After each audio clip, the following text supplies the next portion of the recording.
মধ্যপ্রাচ্যের উত্তপ্ত ভূরাজনীতি নতুন করে মোড় নিতে যাচ্ছে কি? দীর্ঘদিন ধরে চলা উত্তেজনা, পাল্টাপাল্টি হামলা এবং শক্তির প্রদর্শনের পর অবশেষে যুদ্ধ থামানোর প্রশ্নে প্রথমবারের মতো স্পষ্ট অবস্থান জানিয়েছে ইরান। কিন্তু এই ঘোষণার সঙ্গে সঙ্গেই সামনে এসেছে কঠোর শর্ত, আর সেই শর্ত ঘিরেই আন্তর্জাতিক অঙ্গনে শুরু হয়েছে নতুন আলোচনা। প্রশ্ন উঠছে, এই শর্ত কি সত্যিই যুদ্ধের সমাপ্তি ডেকে আনবে, নাকি এটি মধ্যপ্রাচ্যের সংঘাতকে আরও জটিল করে তুলবে? সাম্প্রতিক এক প্রতিবেদনে এই বিষয়টিই তুলে ধরেছে আন্তর্জাতিক সংবাদ মাধ্যম আল জাজিরা। তাদের তথ্য অনুযায়ী ইরানের পক্ষ থেকে প্রথমবারের মতো প্রকাশ্যে জানানো হয়েছে, যুদ্ধবিরতি চাইলে কিছু নির্দিষ্ট শর্ত মানতেই হবে, আর সেই বার্তাই সরাসরি পৌঁছে দেওয়া হয়েছে আন্তর্জাতিক সম্প্রদায় এবং প্রতিপক্ষ শক্তিগুলোর কাছে।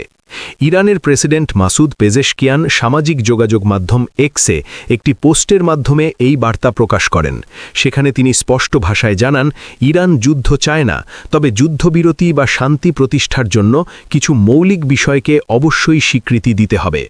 তার মতে প্রথম শর্ত হচ্ছে, ইরানের বৈধ অধিকারকে আন্তর্জাতিকভাবে স্বীকার করতে হবে। দীর্ঘদিন ধরে বিভিন্ন নিষেধাজ্ঞা ও চাপের মুখে থাকা তেহরান মনে করে, তাদের সার্বভৌম অধিকার ও নিরাপত্তা নিশ্চিত না করে কোনো শান্তি চুক্তি বাস্তবসম্মত হবে না। তাই আলোচনার প্রথম ধাপেই এই স্বীকৃতি জরুরি বলে মনে করছে ইরান। শুধু তাই নয়, প্রেসিডেন্ট পেজেশকিয়ান আরও বলেন, চলমান সংঘাতে ইরানের যে ক্ষয়ক্ষতি হয়েছে তার জন্য যথাযথ ক্ষতিপূরণ দিতে হবে। সামরিক হামলা, অবকাঠামোগত ক্ষতি এবং অর্থনৈতিক ধাক্কা সব মিলিয়ে যে ক্ষতির সম্মুখীন হয়েছে দেশটি, তার দায় স্বীকার করে ক্ষতিপূরণ দিতে হবে বলে দাবি তেহরানের। আন্তর্জাতিক কূটনীতিতে এটি একটি বড় দাবি হিসেবে দেখা হচ্ছে, কারণ এমন শর্ত মেনে নেওয়া মানে সংঘাতে দায় স্বীকার করা।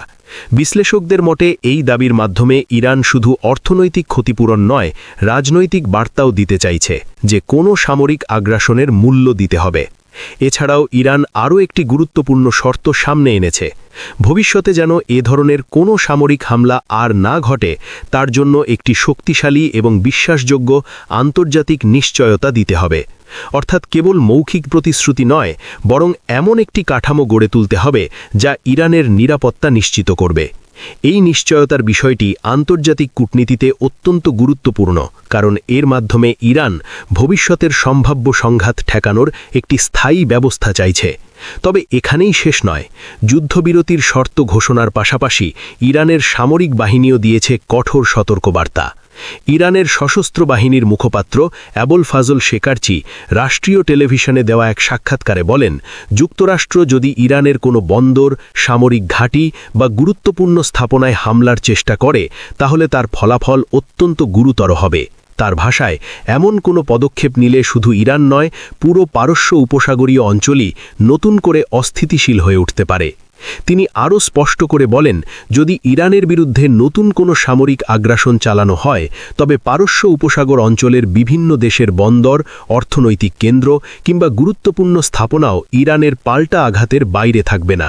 এই বক্তব্য আন্তর্জাতিক মহলে ব্যাপক আলোড়ন সৃষ্টি করেছে, কারণ এটি শুধু প্রতিরক্ষামূলক সতর্কবার্তা নয়, বরং সম্ভাব্য আঞ্চলিক সংঘাতের একটি ইঙ্গিত হিসেবেও দেখা হচ্ছে। বিশ্লেষকদের মতে ইরানের এই অবস্থান মূলত দুটি বার্তা বহন করছে।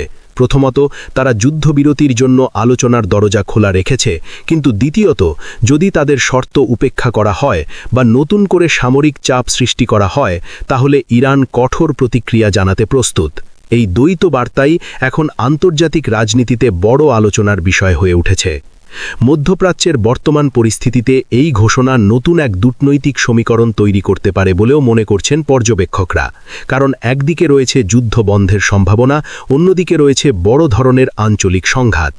এখন প্রশ্ন হচ্ছে, যুক্তরাষ্ট্র এবং তার মিত্ররা কি ইরানের এই শর্তগুলো বিবেচনা করবে, নাকি উত্তেজনা আরও বাড়বে?